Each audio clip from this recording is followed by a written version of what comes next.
kehormatan, maka insya Allah kita salah satu orang yang dipantaskan masuk dalam surga. Saya diajarin doa sama guru saya Habib Quraish Bahar. Beliau bilang, Ki, ada satu doa yang diajarkan oleh Al-Habib Ali bin Muhammad bin Husain Al-Habsyi. Apa Habib doanya? Saya doanya pakai bahasa Indonesia aja ya, biar kitanya gampang. Apa? Bahasa Hongkong. Habib bisa esek Paham kan ya? Saya yang gak bisa.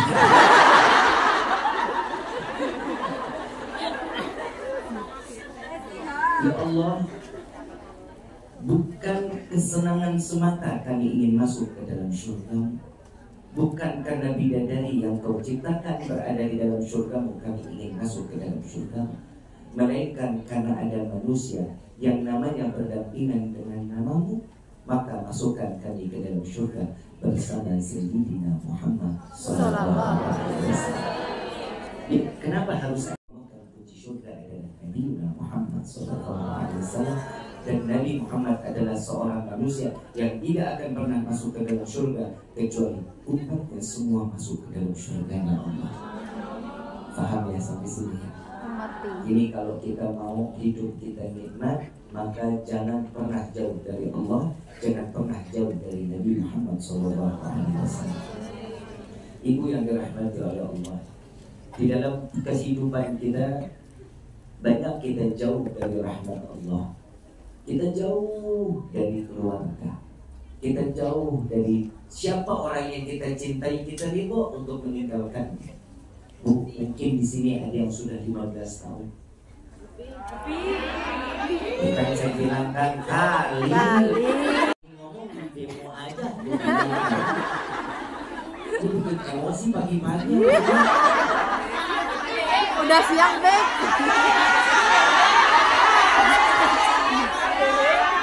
Makanya saya nggak pernah minta ya Allah tambahkan hamba kesabaran, nggak mau. Dan dihadapinnya begini mana?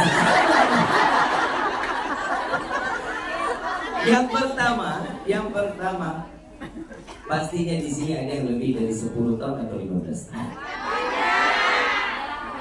Udah lu dengerin aja, aku lagi ngomong dengerin aja ya. Belum, Beb. Ada lebih dari 10-15 tahun. Nggak ingat sama orang tua.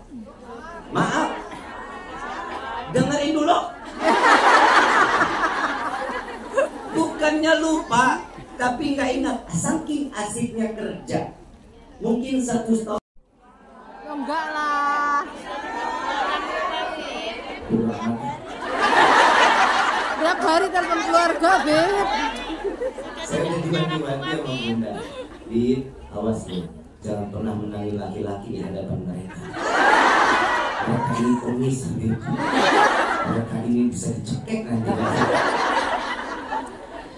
Bu, Alam. hari rezekinya ikhlas. Ikhlas. Apa yang diberikan ikhlas nggak? Ikhlas. Ketentuan Allah, siapa yang punya aturan? Allah. Bisa harusnya cuma menjalankan, kan begitu? Urusan rezeki, jodoh, maut, urusan Allah. Setiap apa lelah kita, jika dinilai untuk beribadah, maka pahala Allah berikan buat kita. Amin. Maaf Bu, uang bisa dicari, tapi kebahagiaan batin gak akan pernah bisa dimiliki. Betul? Nikmati pekerjaan kalian, cari rezeki yang halal, nikmati dan berikan kepada orang tua, itu jauh lebih berkah. Amin. Kita suami nggak ada yang kerja, Bib. Ya. Kita suami yang minta sama kita, Bib. Ya. Dengerin dulu. Jangan pernah mencaci maki seorang suami. Jangan.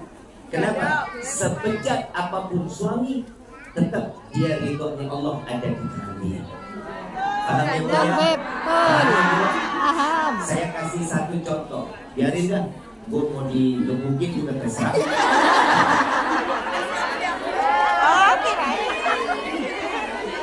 Saya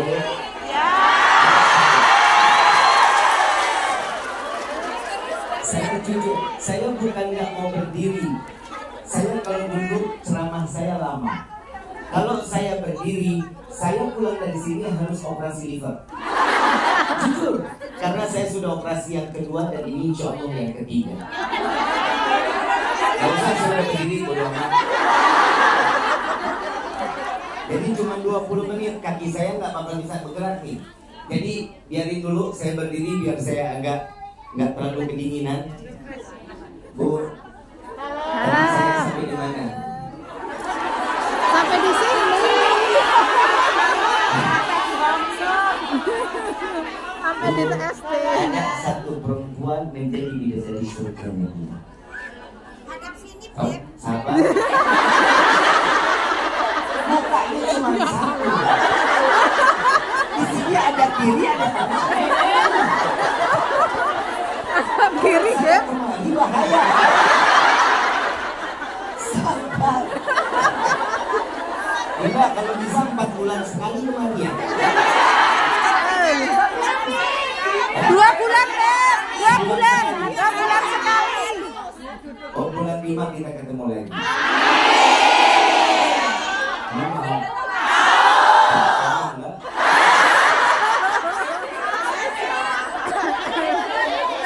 Ada seorang wanita, beliau adalah seorang wanita yang diciptakan oleh Allah, manusia yang dijadikan bidadari surganya Allah. Beliau memiliki suami yang bengis, jahat, ahli maksiat, gak punya iman kepada Allah. Siapa dia? Fir'aun. Gak usah kemari dong Fir'aun. Siapa nama perempuannya? Siapa nama perempuannya? Asia. Suaminya Fir'aun. Tapi kok bisa seorang wanita pendamping Fir'aun bisa jadi bidadari surganya Allah? Bukan. Sama Allah sudah pasti. Tapi dia sabar ngadepin suaminya. Kalau taat sama Allah udah pasti. Tapi dia tahu betul suaminya seperti apapun. Bib, saya punya suami tukang mabuk, sabar. Bib, saya punya suami tukang judi, sabar. Bib, suami saya emosian, sabar. Saya kasih solusi mau. Dia bangun tidur, suami udah marah-marah. Senyumin aja, Beb. Bangun tidur udah gebrak meja, kopi mana kopi? Sabar. Bawain Senyum, kopi senyum. Jangan. Sabar. Sayang, kopikan. Kasih di depan suami. Mau jalan kerja, cium tangannya. Alhamdulillah ya. Ah, lama saya telat. Apa? Begitu selesai, suami jalan bersih-bersih dulu. Kalau lagi pulang. Begitu selesai, suami pulang hujan gede. Kan pakai motor ya? Motor masuk ke dalam rumah sampai ke ruang tamu. Ambil kain pel, sambil tanya, sayang, di luar hujan. Suami nyaut, matamu buta.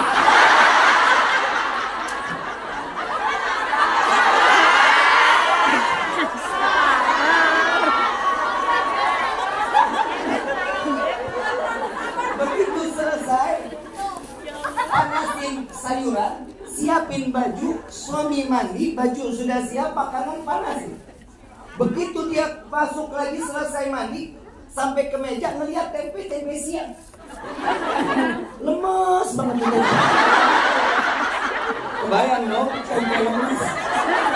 Dia buka hidung lagi, dia gebrak mana makan malamnya. panas.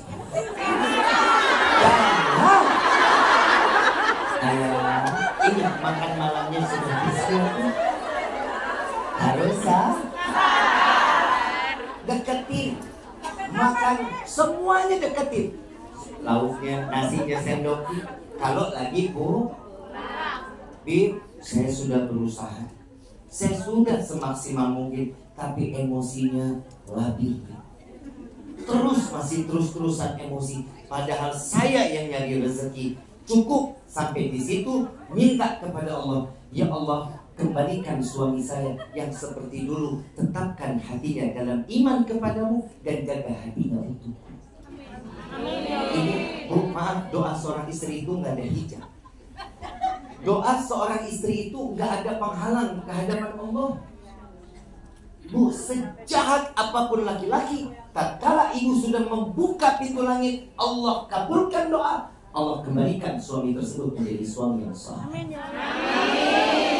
Ini belum selesai, ini masalah sabar. Terusin lagi. Nah, sini. Begitu dia selesai makan, ibu ambil tuh. Ya namanya selesai makan kan boleh dong refreshing nonton sinetron. Buka Netflix juga nggak apa-apa. Betul nggak? Nonton Air Mata di Ujung Sejadah. Mulai tanggal 8 buka tuh di Netflix. Tapi kok tahu anak saya main di sini. Yang jadi Baskara anak saya. Kamu belum nonton?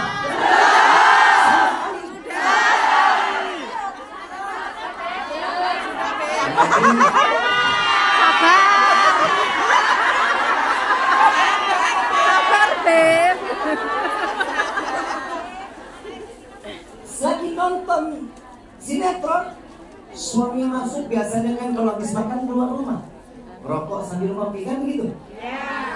Ibu lagi nonton sinetron, suami masuk, sinetron mulu, saya mau melihat berita. Sabar. Tiduran di pundak suami. Pegang tangannya. Sayang, ada apa sih dari pagi malam-malam? Bawel lu. Sabar. Masuk ke dalam kamar, kibrasin tuh tempat tidur. Ya, tahu kibrasin kan ya? Kebunyi. Bacain tuh. Qul binas, binas, alladzi yuwaswisu fi sudurin nas minal jinnati wan nas. Apa manfaatnya nih? Soalnya tempat tidur kalau nggak ditidurin 1 jam, jin pada tidur di situ. Kalau ibu tidur, suami tidur di situ, apalagi sampai ada pergaulan, maka jin ikut campur di dalam. Maka rumah tangga kita nggak bakal bagus. Makanya Nabi SAW ngajarin tuh, baca surat An-Nas sama ditutup sama sholawat. Allahumma sholli ala sayyidina Muhammad wa ala ali sayyidina. Wih, lagi kebutin bib, suami masuk, lama saya ngantuk.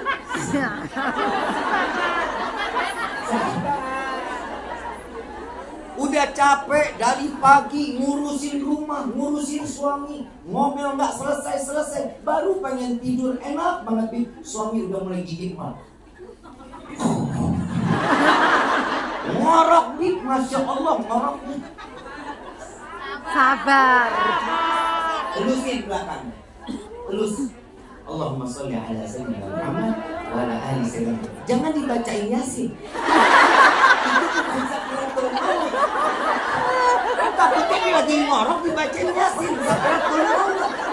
Suami melek kaget disangka lu. Malaikat mungkar nakir kok perempuan. Daripada perang, jangan dicubit ya. Jangan dibangunin dia. Ibu mau masih bisa sabar? Daripada nggak bisa tidur, lebih baik bangun dari tempat tidur. Ya, Ibu. Ya, saya ke dapur sebentar. Masuk dapur, cari tali rapiah, jerat. Gak begitu, harus sabar.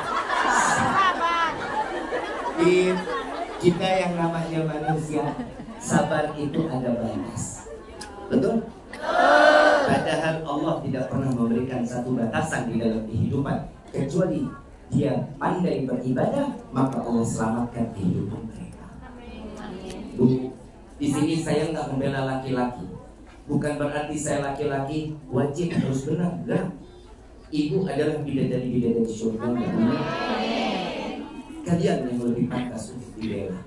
Saya di ultimatum dari kemarin, jangan pernah yang katakan Habib selalu menangkan laki-laki. Itu bagian Jakarta. Bagian di sini rumah tangganya rukun kok. Amin. Orang mana-mana didoain mah hahaha. Amin.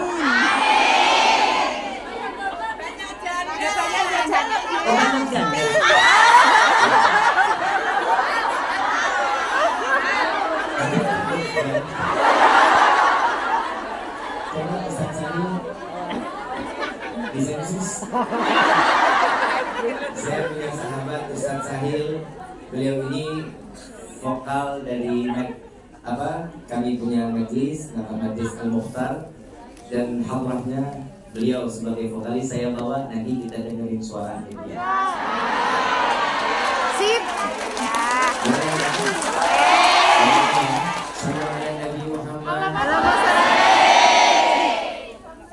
Ibu yang dirahmati oleh Allah, ini ada di sini jam berapa? Jam 1, Beb.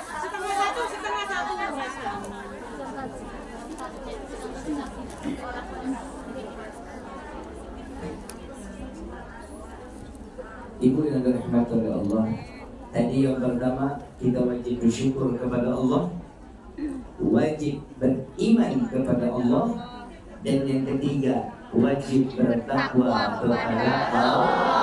Jika ini sudah ada di dalam kehidupan, masalah apapun pasti akan jauh dari kata tidak ada jalan keluar, kecuali semua ada jalan keluar dari Allah.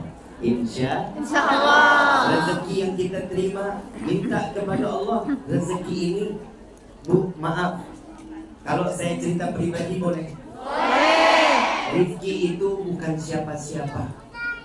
Awal Rifki bisa dakwah karena satu, ada penyakit yang Rifki diberikan, dididikan oleh Allah. 9 hari saya koma di rumah sakit. Sebelumnya Rifki kalau masuk rumah itu, rumah saya sempit, kayak gang. Tahu gangnya? Rumah depannya jalanan besar, tapi buka pintu ke belakangnya itu masuknya miring. Gak bisa masuk lurus, miring. Kenapa? Karena ruang tamunya sempit. Masuk ke dalam, begitu sampai di belakang baru agak lebar. Ini seorang Rifki yang dari dulunya yang namanya orang tua, demi Allah Bu, saya bangga saya memiliki seorang yang namanya orang tua, ibu seperti ibu saya. Mama luar biasa, buat mendidik saya sangat luar biasa. Saya dipukul, kalau sholat, lepas sholat dipukul, belum rapi, udah waktunya belum rapi, masih juga dipukul. Sampai saya pernah bilang, Mama ini ibu kandung atau ibu tiri? Kok tiap hari kayaknya digebukin? Sampai Mama bilang apa? Mama nggak pernah pukul Rifki, tapi yang Mama pukul adalah syaitan yang ada di diri Rifki. Saya pernah bawa Mama saya, anterin Mama, kita cari rezeki. Waktu itu kurang lebih saya umur 7 atau 8 tahun. Sampai sekarang saya masih ingat. Saya dibawa sama orang tua saya. Ternyata ibu saya ngambil pisang goreng sama orang, dijualin keliling kampung. Saya bilang, Mama gak malu? Ini rezeki. Apa yang buat kita malu? Sampai di saat itu saya pengen banget susu, tapi Mama gak punya uang. Saya ngerengek, pengen susu, entar. Enggak, maunya sekarang, entar. Enggak, pokoknya sekarang. Sampai saya nangis. Ada satu orang, ini satu pisang pun belum laku. Satu pisang goreng pun belum laku. Orang lewat, ini kenapa anaknya? Ini lagi minta susu. Dikasih uang, tolong beliin susu. Sampai sekarang saya nggak tahu itu orang siapa. Dan sampai akhirnya Allah berikan saya satu ujian besar di dalam hidup. Dan saya cuma minta kepada Allah, dan ini diajarkan oleh guru-guru kami. Ada satu doa. Saya singkat cerita, kalau dari umur 7 tahun sampai corona kemarin panjang luar biasa. Karena saya baru merasa nikmat hidup selepas corona. Apalagi kita corona kemarin, maaf, semua sama. Gak bisa keluar dari rumah, mau kemana gak bisa. Yang kerja di PHK, yang punya usaha bangkrut, apalagi model penceramah kayak saya. Semua jadwal cancel. Dunia.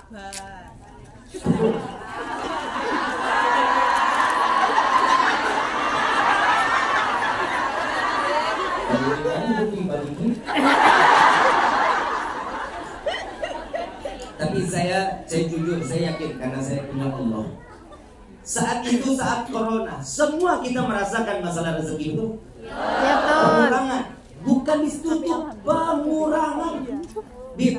Saya betul-betul nggak punya uang, tapi maaf, rezeki Allah nggak pernah tutup. Betul?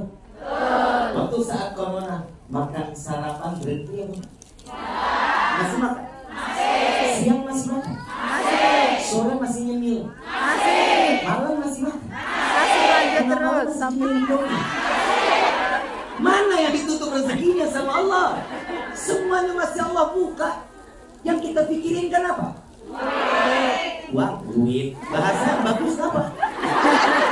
Apa? uang, duit, rupiah. Yang suka saya yang ceramah saya.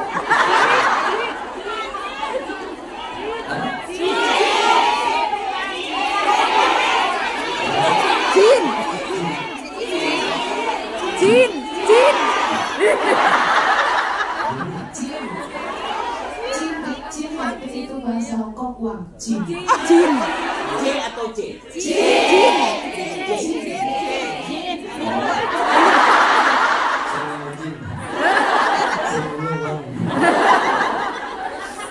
Ibu yang dirahmati oleh Allah.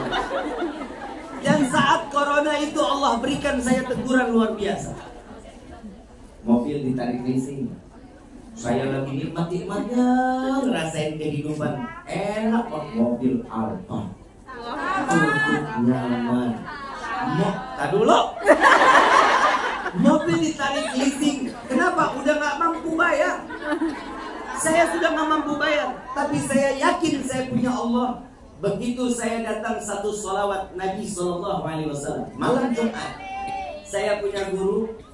Waktu itu memperbolehkan saya pulang jam 8 malam. Biasanya saya nggak pernah boleh jam 8 malam. Jam 3, jam 4 baru boleh pulang. Jam 8 malam saya izin sama guru saya boleh pulang. Syukur sama Allah. Alhamdulillah, ini ada acara di mana ya? Saya tanya sama teman, dan gimana mau sholat dekat rumah ini?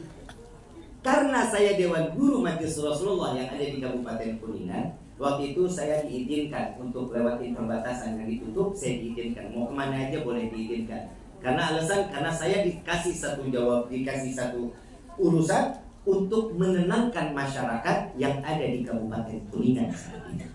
Saya boleh keliling kemana-mana. Saya datang ke musola itu. Saya bilang, inilah keutamaan. Kalau orang sudah bersyukur, sandaran kepada Allah, Allah kasih jalan keluar. Saya datang ke musola itu.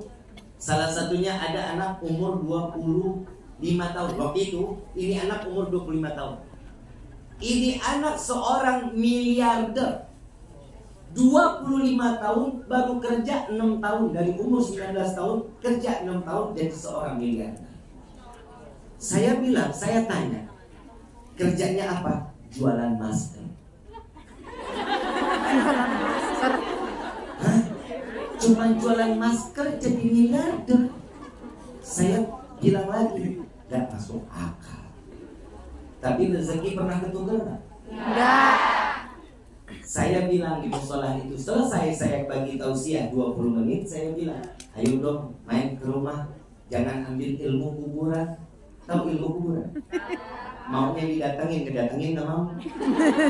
Kuburan kan begitu, maunya diziarahin aja, dia nggak pernah mau ziarah. Serem juga sih kalau dia datangnya, buka pintu lagi kuburan, Saya bilang, jangan ambil ilmu kuburan, maunya didatengin, nggak mau. Baik, kita mau silaturahmi. Kapan? Hari Sabtu. Waktu itu kejadian malam Minggu. Baik, saya mau tanya, mau ngopi apa? Mau ngopi, kita ngeteh-ngeteh, apa mau makan? Ngopi aja. Alhamdulillah, duit di kantong cuma 400.000. Saya bilang, baik, alhamdulillah kalau gitu 400.000 beli kopi, beli gorengan, kenyang, pulang pada betah itu. Betul nggak? Subhanallah, saya keluar, kan ditelepon lagi, nggak jadi ngopi. Terus sampai makan siang, kan pusing saya 400.000 makan siang.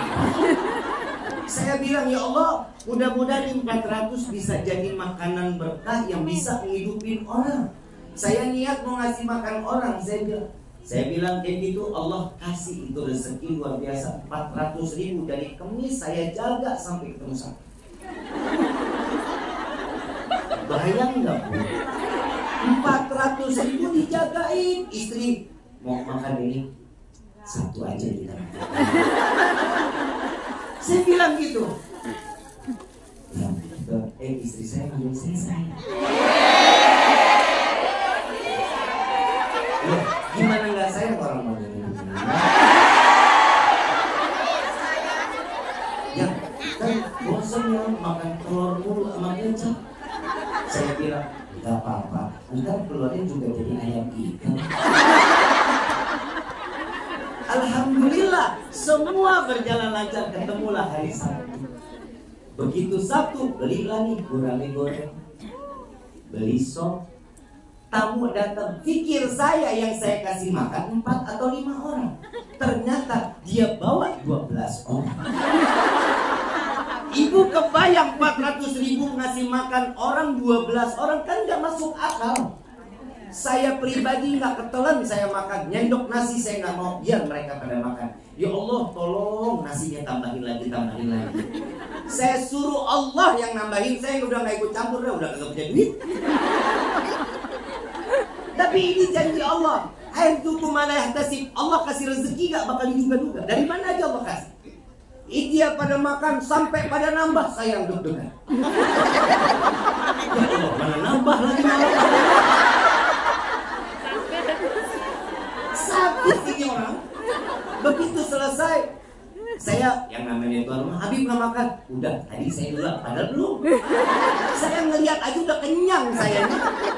Begitu selesai ngopi di depan, bikinin kopi, bikinin teh, ngobrol. Dia tegur saya, Habib waktu itu kalau nggak salah punya mobil Alphard warna hitam. Luka lama dikorek kembali. Sakit loh hati loh. Saya bilang, kok tahu? Iya. Saya kan waktu itu pernah lihat Habib pakai mobil Alphard. Itu kemana Habib? Ditarik leasing. Saya bilang, kenapa? 7 bulan saya nggak bayar. Terus dia bilang, emang Habib mau ganti apa?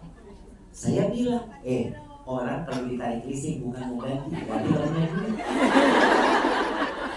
Dia tanya mau ganti apa? Saya bilang, saya kalau ditarik leasing itu berarti orang nggak punya duit. Emosi saya. Sabar, Terus dia bilang, enggak. Tapi kalau ada rezeki mau ganti apa? Saya sih pengennya ganti controller yang lama-lama lah, 2010, 2011, 12 nggak apa-apa. Oh baik. Ya, Habib besok ada acara nggak? Besok kita makan di rumah saya, Habib yang di Cirebon. Yuk. Makan saya lah, singkat cerita makan di rumahnya. Datanglah mobil Fortuner tahun 2017. Itu yang alhamdulillah. buat Habib. Itu mobil siapa orangnya? Alhamdulillah. Tak dulu dengerin dulu. Ternyata wanita-wanita di sini prasangka baiknya lebih tinggi. Udah tahu dulu, Beb. Saat dia datang, ternyata